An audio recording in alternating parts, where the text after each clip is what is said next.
Hi friends, कैसे हो आप लोग। तो इससे पहले जो मैंने वीडियो बनाया था वो था शंट मोटर के स्पीड कंट्रोल के बारे में, और आज जो हमारा वीडियो है वो है speed control method of DC series motor. तो मेनली हम 5 टाइप से सीरीज मोटर की स्पीड को कंट्रोल करते हैं।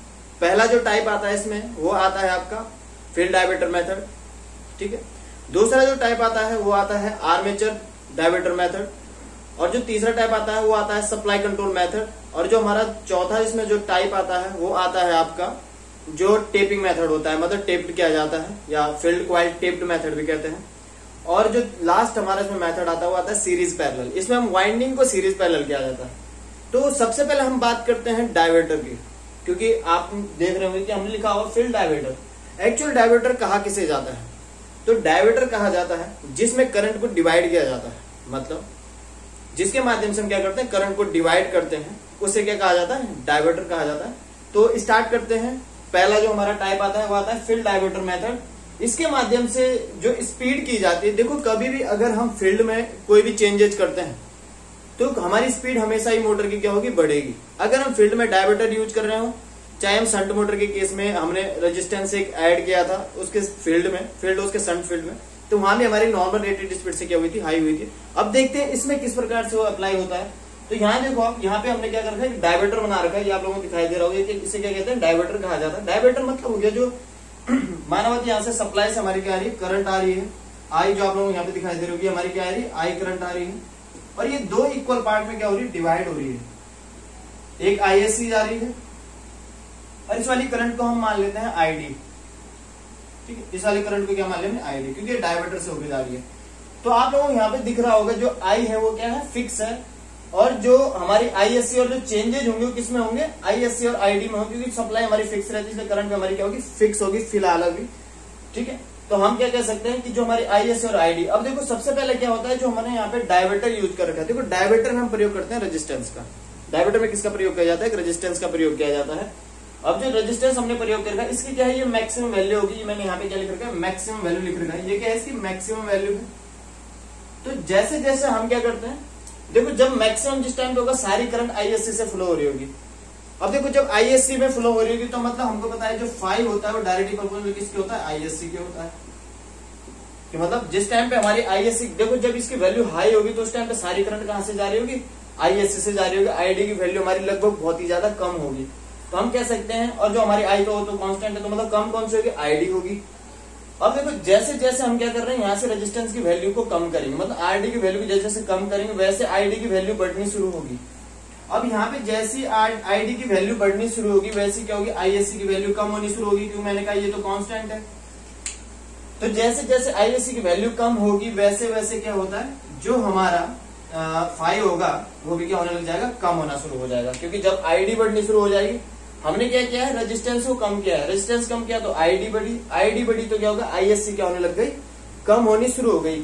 जो करंट है वो यहाँ से, मतलब इस डायवर्टर का मतलब होता है करंट को एक पाथ प्रोवाइड कराता है। ये जो डायवर्टर होता है क्या करता है, करंट को एक पाथ प्रोवाइड कराता है, और आईडी यहाँ से, मतलब ये जो करंट है यहाँ से फ्लो होना शुरू हो जाएगी, जिससे आईएससी की वैल्यू क्या होने लग जाती है, कम होनी शुरू हो जाती है। आईएससी की वैल्यू कम होगी तो फाई की वैल्यू कम होगी। देखो जब फाई की वैल्यू कम होता है तो हमको पता है जो करंट का और जो फ्लक्स का रिलेशन होता है वो क्या होता है, इनवर्स का होता है। कि मतलब अगर हमारा क्या होता है, फ्लक्स अगर हमारा क्या होता है, घटता है, तो कहीं ना कहीं क्या होता है, हमारी स्पीड क्या होती है, इंक्रीज होती है। तो इस मेथड के माध्यम से हम क्या करते हैं, जो हमारी स्पीड रहती है वो हमेशा क्या रहती है, रेटेड से ज्यादा स्पीड हम क्या करते हैं, मतलब जो इसमें जो मोटर होती है वो क्या करती है, रेटेड से ज्यादा स्पीड क्या करती है, प्राप्त करती है। मतलब इस मेथड के द्वारा हम क्या करते हैं, इसमें जो स्पीड होती है वो क्या होती है, more than rated speed, more than rated speed. अब जो हम अगर इसको थोड़ा अच्छे तरीके से समझे तो हम ये भी कह सकते हैं, क्योंकि हमको मालूम है कि जो एन है वो इनवर्सली प्रोपोर्शनल किसके है, आरडी के भी है। कि अगर हम आरडी की वैल्यू यहाँ पे कम कर रहे हैं, मैक्सिमम से मिनिमम की ओर ला रहे हैं, तो कहीं ना कहीं हमारी स्पीड क्या हो रही है, बढ़ रही है। तो हम कह सकते हैं इसका एक रिलेशन और होता है कि एन के इनवर्स क्या होता है, आरडी होता है। कि अगर हम आरडी की वैल्यू कम करते हैं तो एन स्पीड क्या होती है, बढ़ती है। तो यहां से हम लिख सकते हैं कि अगर आरडी को कम किया जाता है तो क्या होता है, जो आपको यहाँ दिख रहा होगा आईडी क्या हो जाती है, बढ़ जाती है। या आप लोगों को दिख रहा होगा आईडी क्या हो रही है, बढ़ रही है। अब देखो जो आईडी बढ़ रही है तो आईएससी क्या हो रही है, कम हो रही है। अब आईएससी अगर हमारी कम हो रही है तो कहीं ना कहीं हमारा जो फाई है वो भी क्या हो रहा है, कम हो रहा है। अब देखो जो हमारा फाई कम होता है तो हमको पता है हमारी जो स्पीड हो क्या हो जाती है, बढ़ जाती है। तो इस प्रकार से हमारा रिलेशन निकल जाता है। तो इस आधार पर हम कह सकते हैं क्योंकि फील्ड डायवर्टर मेथड से क्या होता है, सीरीज मोटर की स्पीड रेटेड स्पीड से क्या की जाती है, अधिक की जाती है। ठीक है, अब हम बात करते हैं दूसरा जो हमारा मेथड होता है वो होता है आर्मेचर डायवर्टर मेथड। इसे कहा जाता है आर्मेचर डायवर्टर मेथड। इसमें क्या किया जाता है, जो आर्मेचर, अब देखो यहाँ पे एक सप्लाई होगी, इस प्रकार से हमने सप्लाई क्या कर दी है, कनेक्ट कर दी। यहाँ पे ये वी हमारी क्या है, सप्लाई है। अब देखो जब यहाँ पे क्या होगा, जो हमारी वी सप्लाई है और जो आई ए है, अब देखो यहाँ हमने आई ए ही क्यों माना है इसे, या तो हम कह सकते हैं या आई ले लो, अभी फिलहाल हम इसे आई मान लेते हैं। ठीक है, अब जो आई है ये क्या हो रही है, देखो जैसे जैसे हम यहाँ से डायवर्टर, यहाँ पे हमने क्या किया है, डायवर्टर को ही यूज किया है। अब देखो डायवर्टर यहाँ पे क्या है, यहाँ पे भी हमने मैक्सिमम वैल्यू रखी है और ये क्या है, मिनिमम है। तो देखो जब इसकी वैल्यू मैक्सिमम होगी तो ज्यादा करंट कहां से जाएगी, आई ए से जाएगी। ठीक है, अब जैसे जैसे, अब देखो ये जो मेथड, इस मेथड को समझने से पहले हम एक चीज पे डिस्कशन कर लेते हैं। ये जो मेथड यूज किया जाता है ये हमेशा किया जाता है कांस्टेंट टॉर्क के लिए। कांस्टेंट टॉर्क का मतलब होता है जहां पे देखो इसको कभी भी कम स्पीड के लिए, मतलब ऐसे जगह प्रयोग नहीं किया जाता जहां पे क्या, जहां पे टॉर्क क्या हो, कम हो। यहाँ हमेशा क्या किया जाता है, जहां पे क्या होता है, टॉर्क क्या हो, कांस्टेंट चाहिए होता है। जैसे हमको जब हमारा लोड बहुत ज्यादा होता है तो वहां इसका प्रयोग ज्यादातर किया जाता है, क्योंकि वहां लोड के जो हमारा टॉर्क होता है वो क्या होता है, कांस्टेंट होता है। अब देखो इस मेथड का जो यूज होता है मेनली वो कहाँ होता है, जहां पे टॉर्क जो होता है कांस्टेंट जो होता है। अब देखो जो टॉर्क होता है वो एक्चुअल किसके प्रोपोर्शनल होता है, वो प्रोपोर्शनल होता है 5 इंटू आई ए के, जो आप लोग यहाँ पे दिख रहा होगा 5 इंटू आई ए के। अब देखो यहाँ पे जो टॉर्क है, मैंने कहा कि इसका यूज कहाँ होता है, कांस्टेंट टॉर्क में होता है। किस में होता है, कांस्टेंट टॉर्क के लिए किया जाता है। अब देखो कांस्टेंट टॉर्क के लिए क्या जाता है, अब जैसे जैसे हम क्या करेंगे, यहाँ से जो हमारा आर हमने प्रयोग किया है डायवर्टर, ये क्या करेंगे, जैसे जैसे हम इसकी वैल्यू कम करते हैं करंट यहाँ से जानी शुरू हो जाएगी। अब ये वाली करंट, क्योंकि जैसे जैसे हम इसका रेजिस्टेंस कम करेंगे आई ए की वैल्यू क्या होने लगती है, कम, क्योंकि आई ए क्या हो चुकी है, बढ़ चुकी है। पहले आई ए सिंगल जा रही थी, जैसे हमने डायवर्टर यूज किया करंट क्या हो गई, दो भागों में डिवाइड हो गई। और कभी भी अगर करंट डिवाइड होती तो करंट की वैल्यू क्या हो जाती, कम हो जाती। अब यहाँ पे आप लोग दिखाई दे रहे हो, जब करंट की वैल्यू क्या हो जाएगी, कम हो जाएगी, तो कहीं ना कहीं करंट कहां से जाएगी, यहाँ से जाएगी, आईडी भी जाएगी। ठीक है, तो हम कह सकते हैं कि आई ए की वैल्यू क्या हो गई, कम हो गई। अब देखो टॉर्क तो कांस्टेंट है, मैंने कहा था किसका यूज किसके लिए होता है, जहां पे टॉर्क कांस्टेंट चाहिए होता है हमको। टॉर्क कांस्टेंट है, आई ए की वैल्यू अगर कम होगी तो क्या बढ़ेगा, फिर हमारा फ्लक्स बढ़ेगा, क्योंकि ये तो कांस्टेंट है। अगर एक वैल्यू घटती है तो दूसरी क्या भी बढ़ेगी। अब देखो जब हमारा कभी भी, जब हमारा क्या होता है, अब जो हमारा रिलेशन आता है वो क्या होता है 1/5, कि अगर हमारा फ्लक्स क्या होता है, बढ़ता है, तो कहीं ना कहीं हमारी स्पीड क्या होती है, कम होती है। ठीक है, तो इस मेथड के थ्रू हम क्या करते हैं, जो ये जो हमारा मेथड है इसके द्वारा हम क्या करते हैं कि जो हमारी मोटर की स्पीड रहती है वो रेटेड से क्या की जाती है, कम की जाती है। तो इसका तो ज्यादातर प्रयोग किया जाता है वो होता है रेटेड से कम स्पीड प्राप्त करने के लिए। अब हम बात करते हैं, इसको हम समझते हैं। ठीक है, ये आप लोगों ने समझ लिया होगा और ये हमारे जो मेथड है इनको आप नोट डाउन कर सकते हो। ठीक है, अब हम बात करेंगे इसके बाद सप्लाई वाले की, सप्लाई वोल्टेज मेथड की। ठीक है,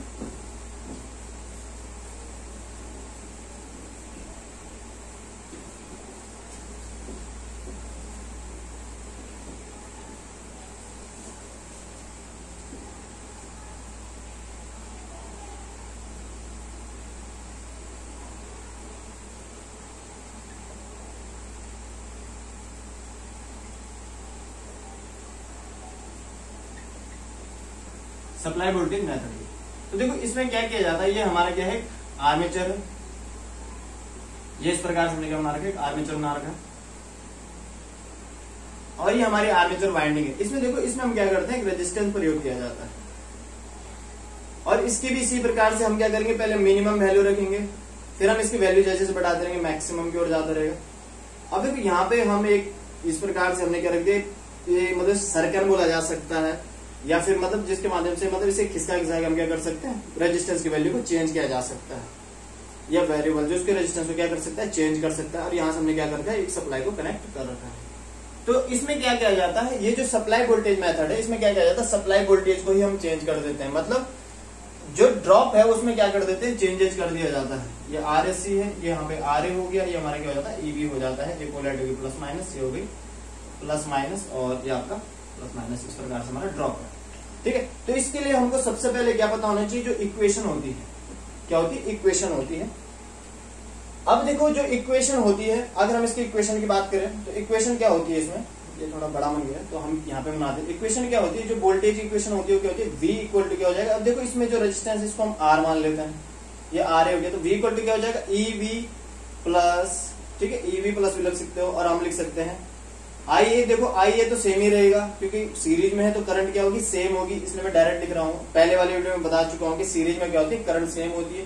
तो अंदर हम लिख सकते हैं RSC plus RA plus R ये वाला जो हमारा, क्योंकि तीनों ही रेजिस्टेंस क्या है सीरीज में। अगर आपके ऐसे समझ में नहीं आ रहा तो आप ऐसे समझ सकते हो इस डायग्राम को। ये हमारा क्या है, वोल्टेज सोर्स है, मतलब ये में हम वोल्टेज सोर्स ले सकते हैं। ये हमारा आर्मेचर रेजिस्टेंस हो गया, ये RSC हो गया, और ये हमारा R हो गया। तो इसको हम ज्यादा अच्छे से समझ सकते हैं इस माध्यम से कि ये हमारा RA हो गया, ये हमारा EB हो गया, और ये हमारी कहीं ना कहीं क्या है, सप्लाई है। अब देखो यहां से जो हमारी करंट जाएगी हमने मानी है IA, ठीक है, ये हमने ड्रॉप कंसीडर किए हैं, प्लस माइनस और प्लस माइनस। तो यहां से हमारा ड्रॉप कंसीडर हुआ। अभी यहां से हमने लूप अप्लाई किया है। एक्चुअली ये यही डायग्राम है, क्योंकि जो डीसी होता है उस केस में क्या नहीं होता, कभी भी इंडक्टेंस काउंट नहीं होता है, तो हम डायरेक्ट रेजिस्टेंस के माध्यम से भी इंडिकेट किया जा सकता है। तो इस प्रकार से हमने इनको इंडिकेट कर दिया है, ये इस प्रकार से हमने कर दिया। ये वेरिएबल एक रेजिस्टेंस है जो हमने जोड़ रखा है, बल्कि आप इसको ऐसे दिखा सकते हो, ये क्या है, वेरिएबल रेजिस्टेंस है। ये इसी डायग्राम का एक मतलब रूप है जो हमने बना रखा है यहाँ पे, यही ये सेम है, ठीक है। अब देखो जब हमने इसमें केवीएल अप्लाई किया तो ये इस प्रकार से हमारी इक्वेशन बन गई। आइए हमारी सेम है तो हमने सेम ले रखी है।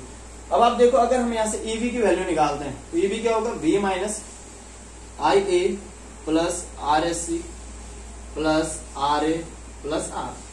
अब देखो क्या होगा कि जब RA की वैल्यू बढ़नी शुरू होगी, क्योंकि ये तो वाइंडिंग का रेजिस्टेंस है तो कांस्टेंट होगा, क्योंकि ये RA का है और ये आर्मेचर वाइंडिंग का रेजिस्टेंस है। RA जो RSC हो इसका रेजिस्टेंस है, जो RA हो आर्मेचर वाइंडिंग का रेजिस्टेंस है, तो ये दोनों तो कांस्टेंट है। लेकिन अगर हम R की वैल्यू में बढ़ाते हैं तो कहीं ना कहीं ये ड्रॉप बढ़ेगा, तो इसकी वैल्यू माइनस होकर क्या हो जाएगा, जो EV की वैल्यू क्या हो जाएगी, कम हो जाएगी।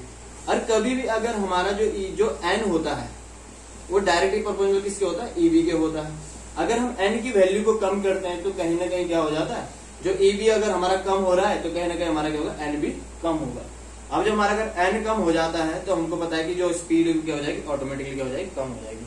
तो इस माध्यम से जो हमारा सप्लाई वोल्टेज या सप्लाई वोल्टेज मेथड होता है, इसके माध्यम से क्या किया जाता है, रेटेड से कम स्पीड प्राप्त की जाती है, या हम इसे सप्लाई वोल्टेज कंट्रोल मेथड भी कहते हैं, या सप्लाई वोल्टेज मेथड भी कहा जा सकता है। तो इसके माध्यम से हम रेटेड से कम स्पीड प्राप्त करते हैं। अब देखो जो जितने भी हमने अभी 3 टाइप पढ़े हैं, इसके मेन जो टाइप है, तो अब हमारा जो इसके बाद जो टाइप है वो है आपका, ये तो हमने कर लिया। अब हम बात करेंगे,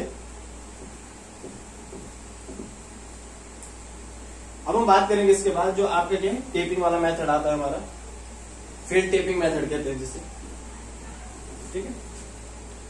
अब हम बात करेंगे फील्ड टेपिंग मेथड की, ठीक है, फील्ड टेपिंग मेथड, ठीक है, फील्ड टेपिंग मेथड। अब देखो फील्ड टेपिंग मेथड क्या होता है कि ये हमने यहाँ पे डायग्राम बनाया है, और इस प्रकार से हम क्या कर देंगे, यहाँ पे वाइंडिंग को दिखा दें। अब देखो वाइंडिंग में हम क्या करते हैं, हम इस प्रकार से, ये हमारी वाइंडिंग है, हम इसे टेप्ड किया जाता है। टेप्ड का मतलब होता है कि हम क्या करेंगे, एक सेलेक्टर स्विच के माध्यम से हम इसे आगे जैसे हमने डाइवर्टर में किया था, यहाँ पे एक पॉइंटर हम इस प्रकार से करेंगे, और इसे क्या किया जाएगा, धीरे धीरे वाइंडिंग के टर्नों की संख्या क्या किया जाएगा, कम करते जाएंगे, जैसे जैसे हमारा डाइवर्टर, ये या हम बोल सकते हैं ये हमारा जो मतलब ये जो टेपिंग जो हमने करके, पहले हमने टेपिंग इसके साथ कर रखी होगी, फिर हम धीरे धीरे टेपिंग को क्या करते रहेंगे, चेंज करते चले जाएंगे। ये हम सेलेक्टर स्विच भी कह सकते हैं इसको, कि ये सेलेक्ट करेगा एक वाइंडिंग को एक समय में, फिर हम इसे आगे करेंगे। इस प्रकार से क्या होगा, वाइंडिंग के टर्नों की संख्या में क्या किया जाएगा, चेंज किया जाएगा, ठीक है। तो ये हमारे टर्नों की संख्या हो गई, ये हमारा EB हो गया, ये हमारा RA हो गया, और ये आपकी RSC हो गई। और ये हमने टेपिंग कर रखी है, हम इसको नाम इसके देने की जरूरत नहीं है, हमको सिर्फ समझना है इस चीज को। तो हम कह सकते हैं यहाँ से हमारी IA जा रही है, या ISC I भी बोल सकते हैं, सेम होती है करंट, तो ठीक है, यहाँ हमारी क्या जाएगी, IA, इस प्रकार से IA ले सकते हैं, क्योंकि करंट क्या होगी, सेम। अब देखो सबसे पहले जब हम बात करते हैं टेपिंग मेथड की या फील्ड टेपिंग मेथड की, तो इसके लिए पहले हमको मैग्नेटिज्म को समझना होगा थोड़ा। देखो जो मैग्नेटिज्म होता है, किसी भी वाइंडिंग का क्या होता है, अपना एक MMF होता है। किसी भी वाइंडिंग का क्या होता है, अपना एक MMF होता है, जिसे हम मैग्नेटोमोटिव फोर्स भी कहा जाता है, ठीक है। अब हम बात करते हैं एमएमएफ की। देखो एमएमएफ की बात क्यों कर रहा हूं, क्योंकि देखो कभी भी जब टर्नों की संख्या में क्या किया जाता है, कम की जाती है, तो कहीं ना कहीं जो हमारा एमएमएफ है वो क्या हो जाता है, कम हो जाता है। और जो एमएमएफ अगर कम हो जाता है तो कहीं ना कहीं जो हमारे फ्लक्स हैं वो कहीं ना कहीं क्या हो जाते हैं, कम हो जाते हैं। अब अगर हमारे फ्लक्स ही कम हो जाएंगे तो क्या हो जाता है, कहीं ना कहीं हमारे जब अगर फ्लक्स की संख्या क्या हो जाएगी, कम हो जाएगी, तो कहीं ना कहीं हमारी स्पीड क्या हो जाती है, बढ़ जाती है। अब देखते हैं किस प्रकार से। देखो सबसे पहले हम बात करते हैं एमएमएफ होता क्या है। जो एमएमएफ होता है ये होता है एम्पेयर टन, ठीक है, एम्पेयर टन या एनआई से हम इसे डिनोट करते हैं। एनआई मतलब क्या, एन मतलब क्या टन, आई मतलब होता है करंट। अब देखो जो हमारा एमएमएफ होता है ये एनालॉगस होता है, ये एनालॉगस होता है किसके, ईएमएफ के। किसके होता है, ईएमएफ के, ठीक है। अगर हम बात करें इसके एनालॉगस के तो किसका होता है, ईएमएफ का एनालॉगस होता है। तो हम कह सकते हैं कि जो ईएमएफ होता है उसमें क्या होता है, ईएमएफ इक्वल टू हम क्या कहते हैं, आई इंटू आर, ठीक है। अब देखो एनालॉगस किसका है, ये ईएमएफ का। तो हम कह सकते हैं अगर हम एमएमएफ के थ्रू अगर लिखा जाए, अगर हम एमएमएफ को इसी रूप में लिखते हैं तो हम कैसे लिख सकते हैं, हम लिख सकते हैं फाई इंटू एस। देखो इसमें जो फाई है वो क्या है, फ्लक्स है, और जो एस क्या है वो एक रिलेक्टेंस है, ठीक है। अब यहां से हमको क्या पता चल रहा है कि जो एन आई है वो किसके तुल्य हो जाएगा, इसके।